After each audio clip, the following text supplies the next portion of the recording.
Olá, bem-vindos à Web TV do Portal Amazônia. Hoje o programa vai abordar os desafios logísticos aqui da nossa região, a Amazônia. E para falar a respeito do assunto, nós contamos com a presença do doutor em Logística e Transporte, Jorge Campos, e com o doutor em Ciências do Meio Ambiente, Henrique Pereira, ambos professores da Universidade Federal do Amazonas. O programa de hoje foi provocado por todas essas discussões a respeito da BR-319, a rodovia que liga Manaus a Porto Velho, capital de Rondônia. Essas discussões tomaram a pauta, a gente publicou inclusive várias matérias a respeito do assunto, como vocês já devem estar vendo aí. Essa matéria aí é a respeito da diligência do Senado, da Comissão de Infraestrutura do Senado, que percorreu a rodovia de Porto Velho até Manaus essa semana. Olha só a matéria. Aí, ó. Parlamentares e empresários inspecionam as obras na rodovia BR-319. Essa matéria está no portal amazônia.com. Quando o Amazônia Interativa terminar, você vai lá, acessa e lê essas e outras matérias. A gente vai já voltar ao assunto específico da BR-319, mas antes eu quero perguntar para o Jorge Campos quais são os modais mais viáveis para a Amazônia, considerando todas as particularidades da região. Bom, minhas saudações a todos. É evidente que antes de responder essa pergunta, você deve responder o seguinte: o que é que eu quero transportar?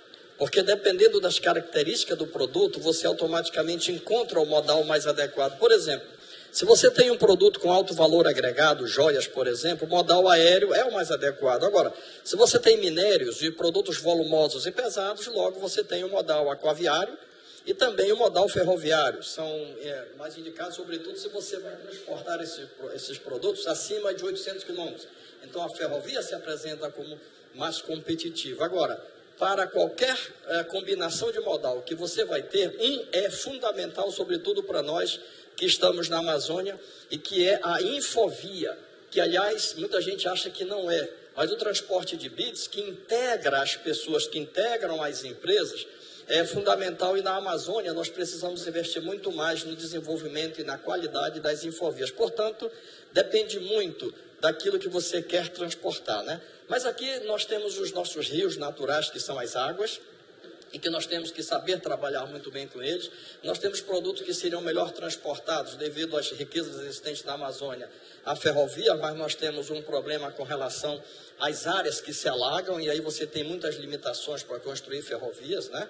Mas nós temos que pensar nessa saída, não desprezar essa saída, porque nós precisamos antes fazer um estudo bastante aprofundado a respeito dessa questão. Portanto, eu sou extremamente favorável a esse debate atual, tenho publicações e defendo há muitos anos que nós temos que nos integrar ao restante do Brasil, por que não dizer aos outros países. Portanto, eu sou a favor, sim, da recuperação da BR-319, sobretudo nos seus quilômetros, a partir do 251 a quase os 600, 550 quilômetros, Sim. Que são exatamente o trecho que a vegetação tomou conta. E não só isso, eu provoco você aqui a debater também o que nós estamos propondo já nas várias literaturas que temos publicado, que é a BR-080, pouco conhecido pela maioria dos amazonenses, que vai conectar Manaus a Brasília via Altaz e Jacareacanga do Pará. Jorge, não vamos avançando tão rápido. Olha só, a gente vai ter a participação ao vivo agora da repórter Thaís Magalhães, que está lá no Porto da Ceasa, que é dos trechos, o primeiro trecho, na verdade, a primeira parte do trecho da BR-319 aqui em Manaus. Ela foi perguntar para as pessoas o que elas estão achando dessas discussões e se elas são a favor da BR-319. Bom dia, Thaís.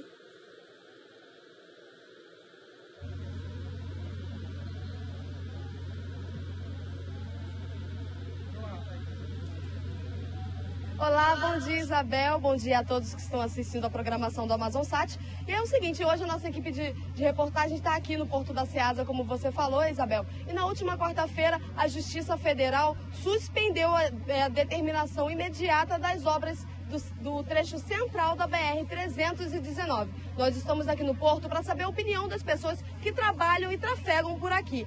Vai participar aqui com a gente o Eliseu Maciel, que é agente portuário. Então, senhor Eliseu, essa história da BR-319 não sai do papel, mas o senhor é favorável à construção dela?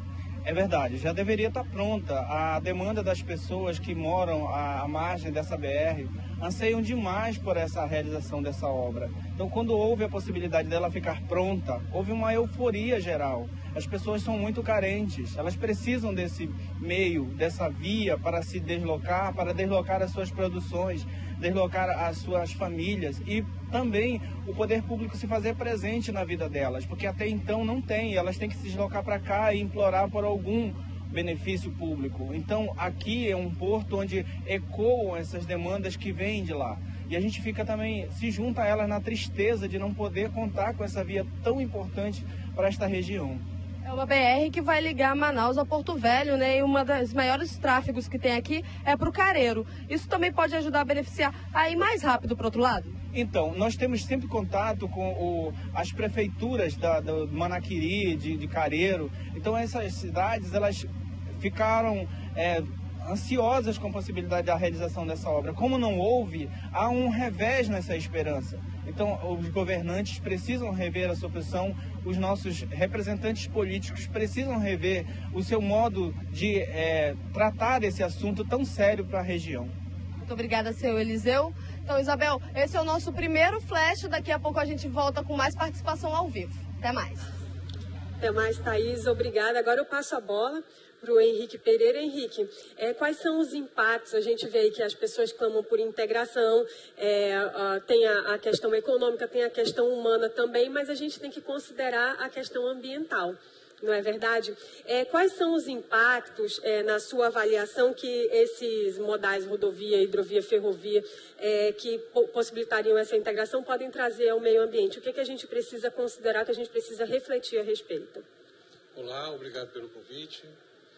Primeiro eu quero dizer que eu concordo com o depoimento do usuário da rodovia, que governos e sociedade precisam tratar com mais seriedade as decisões sobre os grandes empreendimentos na região. Uma história recente dessa discussão, desse debate, particularmente sobre a BR-319, começa lá no início do primeiro governo do presidente Lula, em 2004, com a decisão do Ministério dos Transportes de incluir a obra não antecipadamente prevista no PAC. Há 11 anos. E isso é um problema, porque uma obra dessa magnitude, dessa importância, em todos os seus aspectos, requer, de fato, um planejamento estratégico para que ela alcance os seus objetivos. Tem os aspectos da corrupção ligados a essa obra, como o envolvimento da primeira construtora contratada, depois o Exército assume e tem que construir obras pretensamente já pagas. Então, uma série de situações que mostram realmente um desgoverno, né, uma ausência de atitudes e compromissos mais sérios por parte dos nossos planejadores com uma obra tão importante, particularmente para o estado do Amazonas, onde essa estrada se localiza. Sobre os impactos ambientais, concordo com você, seja o modal em si ou particularmente uma obra de infraestrutura, a legislação brasileira, assim como várias legislações mundo afora, prevêem que essas obras precisam de um estudo prévio de impacto ambiental, o que levaria ao seu licenciamento ambiental. Isso, dentro do direito ambiental, está pautado no princípio da prevenção. Ora, se a sociedade, se os governos podem estimar com precisão, com certa precisão, os impactos que o empreendimento pode causar, esse princípio diz então que se agir preventivamente. E no licenciamento, não apenas uma espécie de autorização ambiental, esse processo ele envolve, por exemplo, a determinação das medidas que irão reduzir os impactos ambientais. Então, o peso entre os interesses pelo empreendimento e a necessidade da proteção ambiental são debatidos no âmbito de um processo legal previsto, que é o licenciamento ambiental, que essa rodovia em particular não tem ainda. Entendido. Então, a gente tem o ponto de partida para a nossa reflexão seria a importância do licenciamento ambiental. Eu creio que pode ser um dos pontos importantes para o debate sério acerca dessa importante obra. Certo. Gente, na última quarta-feira, como a Thaís bem recordou aí, aconteceu, tem essa novidade em relação, na verdade não foi na quarta-feira, foi na terça-feira, em relação a essa obra. E na quarta-feira aconteceu na Assembleia Legislativa do Amazonas uma audiência para discutir a reabertura da BR-319, que é a rodovia que liga a capital do Amazonas, Manaus, à capital de Rondônia, que é Porto Velho. A gente fez matéria a respeito, essa daí é uma das matérias críticas, órgãos ambientais marcam a audiência sobre a BR-319 em Manaus. Na opinião de parlamentares, sucessivas exigências estariam atrasando o andamento das obras que ligam Manaus a Porto Velho. O evento encerrou a diligência promovida pela Comissão de Infraestrutura do Senado Federal, que percorreu a estrada entre os dias 26 e 27. A iniciativa contou com a participação de uma comitiva de mais de 100 pessoas, entre políticos, empresários e simpatizantes da recuperação da rodovia, porque ninguém fechou a rodovia, né? Ela só ficou intransitável em alguns trechos.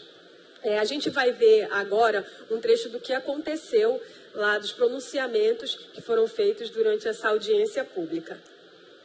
Fazer contato com nossos colegas de Roraima para, juntamente com os nossos deputados de Roraima, fazermos essa mesma viagem no sentido contrário, para que nós possamos unir forças, juntamente com o estado do Acre, para unir a nossa Amazônia através da BR-319. E nós sabemos a importância da reabertura da BR-319, um elo de negócio que vai aumentar com o Estado e com a capital da Amazônia. E a agenda do IBAMA é ditada pelo Vitor Fazano e pela Cristiane Torlone. Aí de lá eles dizem o seguinte: olha, vocês da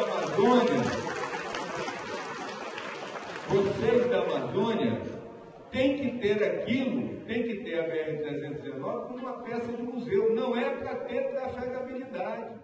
Nosso objetivo maior é a abertura da 319. Talvez não para o povo aqui de Manaus, talvez não de povo de Porto Velho, mas pelo povo do Humaitá, pelo povo do Manicoré, pelo povo da realidade, por cada cidadão e cada cidadã brasileira que nós encontramos ao longo dessa 319, que tem o mesmo direito de ser tratado com dignidade como um morador de qualquer tipo desse país.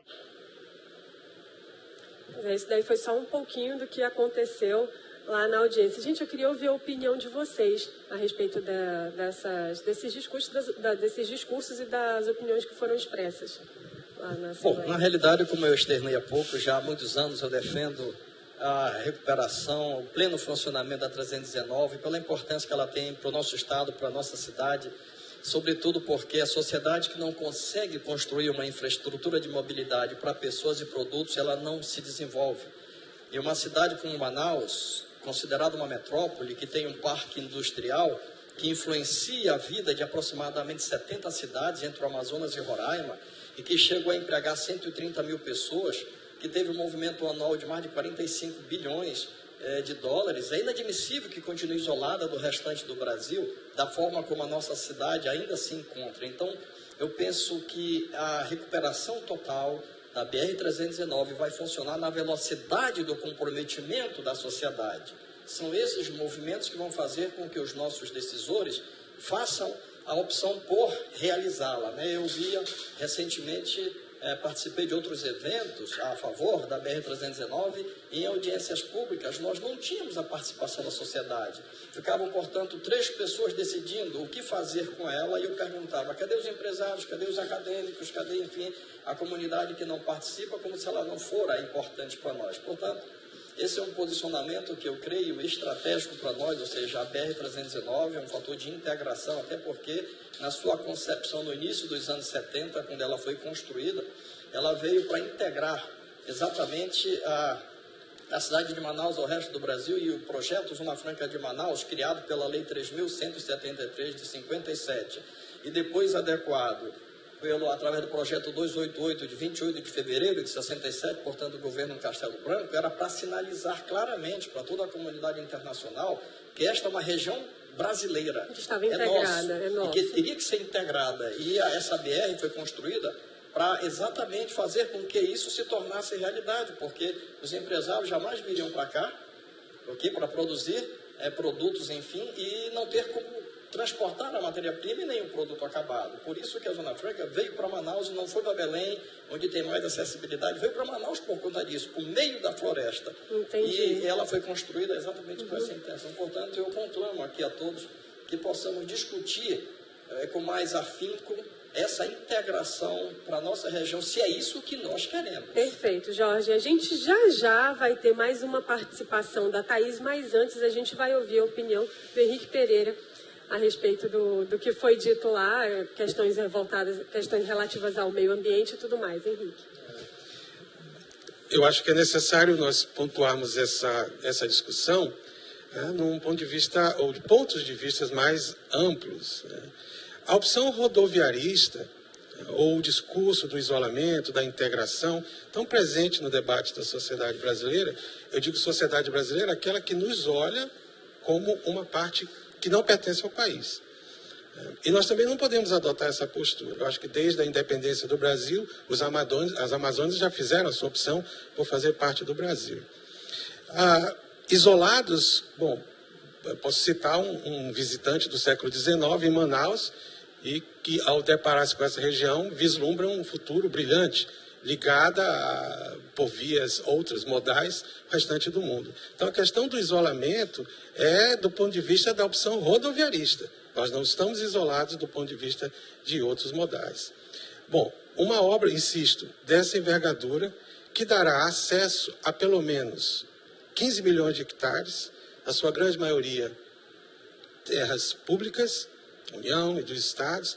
Então, isso para dizer que uma estrada não é tão somente uma infraestrutura que liga dois pontos, duas cidades. No caso da Amazônia, essa estrada em particular, ela entrecorta a região entre o Rio Purus e o Rio Madeira, dando, portanto, a possibilidade de um processo de ocupação, o acesso a terras ainda não destinadas. Por isso a importância, não sei se teremos tempo para debater, do GT criado no segundo governo Lula, para discutir essa obra numa perspectiva mais integrada. Henrique, a gente vai já voltar a tocar nesse assunto, porque agora a Thaís está no ponto com alguém lá que vai expressar a opinião dele a respeito dessas discussões. Olá, Thaís.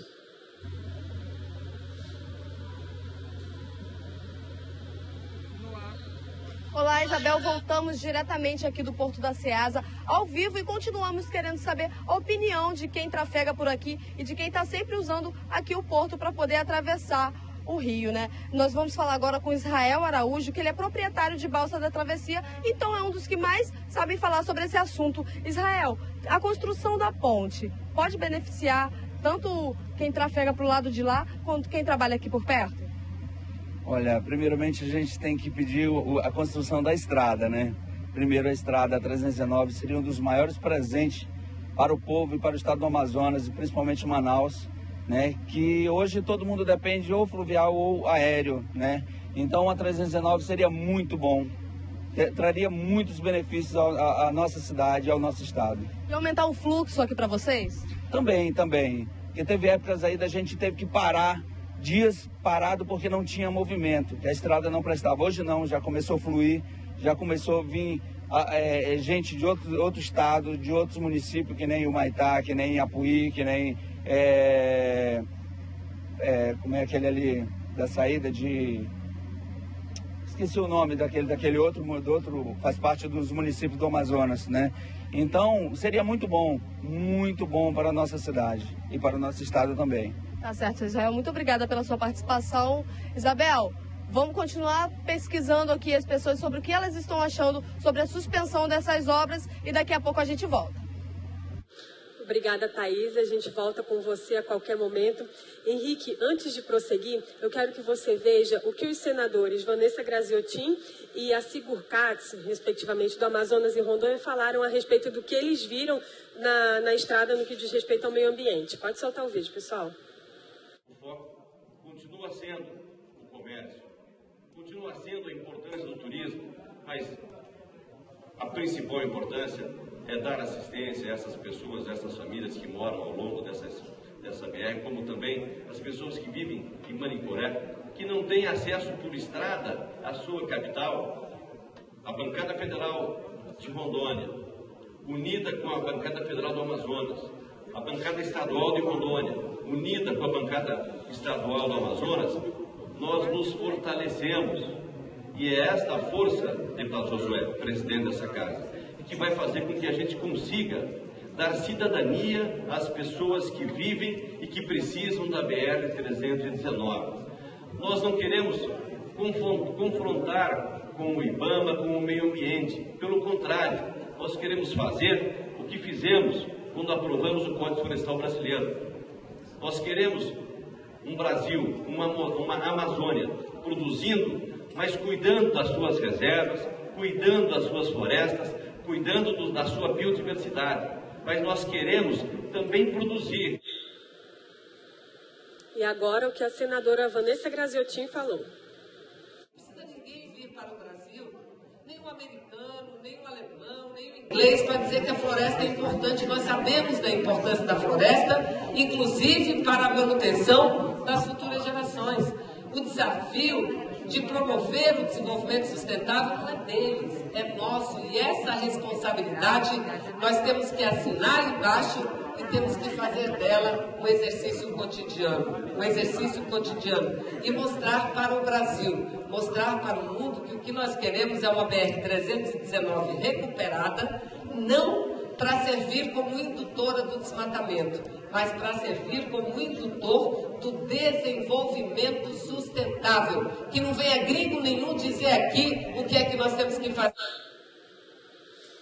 Henrique.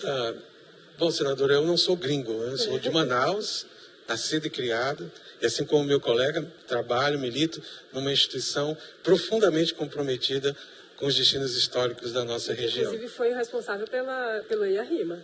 Inclusive com a participação do meu colega aqui. Então, voltando à questão do depoimento do senador rondoniense, ou de Rondônia, ele faz novamente uma ligação de que o processo civilizatório, essa cidadania, significa ou depende da opção, da oportunidade de eu ter um carro para me deslocar. Essa civilização do automóvel é muito importante aqui na nossa região, né? Pensar em Fordland, Belterra, milhões de hectares para produzir borracha para essa indústria. Carros, foi a opção do governo federal para enfrentar a crise internacional. Bom, o resultado é Manaus e tantas outras cidades que não investem em transporte público, outros modais urbanos de transporte. Então, tudo bem, vamos lá. Se para ser desenvolvido e civilizado eu preciso do carro, vamos discutir então os aspectos ambientais dessa importante obra. Novamente, lembrando que ela se trata de uma infraestrutura linear paralela a uma hidrovia. Portanto, questionável. Segundo, não apenas liga a dois pontos. Eu e o professor conhecemos outras infraestruturas rodoviárias na Amazônia e vimos o que aconteceu. Toda aquela ocupação mais histórica, voltadas ou a partir dos rios como vetores, se desfaz, se desmonta a partir dessa construção dessas infraestruturas de rodovia interfluviais. Cidades novas são construídas. Então a pergunta é, se nós pensarmos em Tapauá e Manicoré, que estão no Rio Madeira e no Rio Purus, para que se beneficiem dessas estradas, nós vamos ter que ligar esses dois rios. Manicoré e a BR-319 já teve a sua estrada estadual funcionando. Em depoimentos de moradores de Manicoré, na época da elaboração do zoneamento econômico e ecológico, eles lembram, em 85, tomava-se um táxi em democracia, um castanhal da região, e se chegava em Manaus ao mesmo dia. Então, essa ideia de que isso é que nos libertará e nos tirará do isolamento está muito presente nesses debates. E eu gostaria que todos nós pudéssemos pensar, como disse a senadora Vanessa, de que essa importante obra de infraestrutura precisa ser pensada, planejada e depois governada nessa perspectiva de um desenvolvimento com sustentação. E, obviamente, a componente proteção ambiental é extremamente importante. Nós, amazonenses, particularmente manauaras e roraimenses, temos o exemplo da BR-174. Logo ao norte de Manaus, a estrada corta uma importante área protegida, particularmente se tratando de uma terra indígena.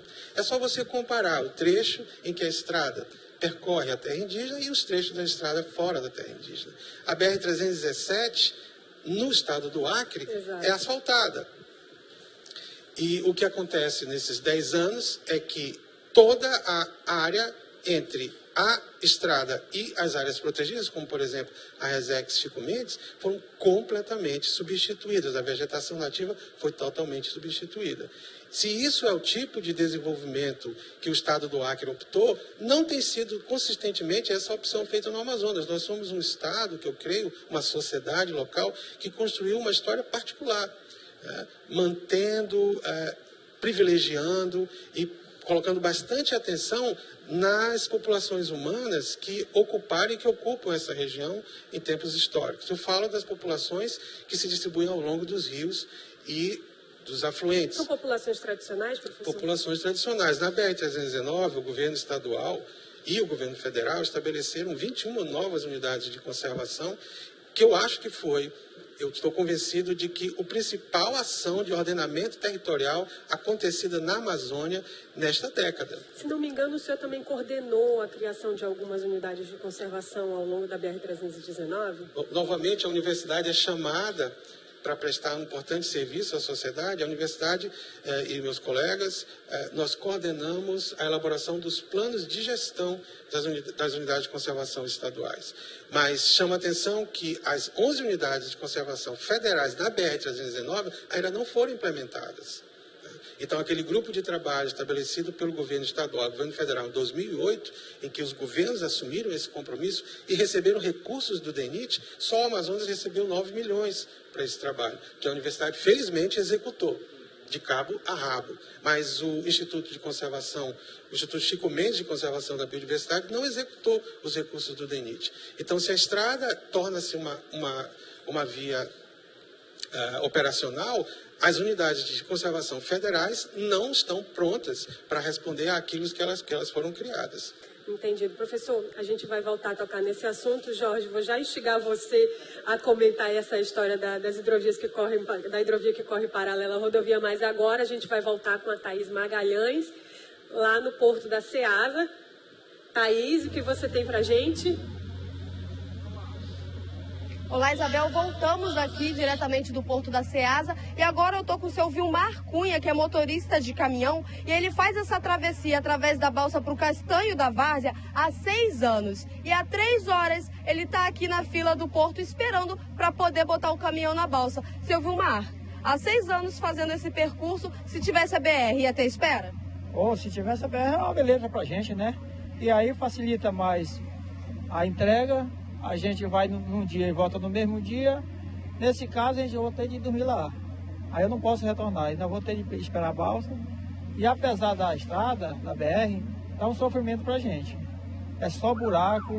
Quando é no verão, é buraco. Quando é no inverno, é água. Atravessando no meio da pista. É muito perigoso pra gente que transporta esse produto, né? E é muito perigoso a respeito que não dá condição pra gente. A qual a travessia da ponte, que fala de fazer, até agora não fizeram nada ainda a respeito disso, né? E aí nós estamos aguardando aí, estamos nesse sofrimento. A espera é grande, né? A espera é grande, né? A gente está nesse sofrimento aí. Tá certo, seu Vilmar, muito obrigada pela sua participação. Isabel, a situação por aqui é essa. A maioria das pessoas querem a construção, sim, da BR-319. Daqui a pouco a gente volta. Obrigada, Thaís. Gente, nós vimos aí que tem um outro problema, né? Atravessar o rio, né? Tem a travessia de balsa.